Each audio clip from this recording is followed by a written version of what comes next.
Welcome to Sabidong Viral TV Quick Tutorials. Today, I'm going to show you the fastest way to get rid of pimples using Sabidong Photo Soap. The only online photo soap solution that is effective on all skin types.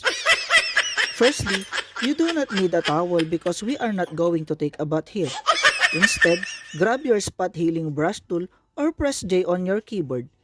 Select Proximity Match and set the diffusion to 5. Click with your free hand on the exact spots that are affected. Make sure you set the brush tool that is not too small nor too big.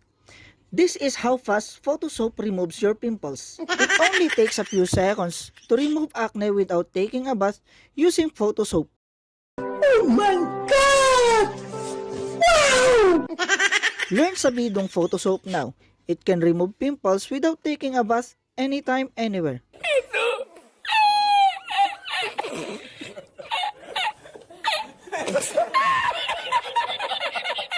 Please don't forget to subscribe, like, comment, and share this video with your friends.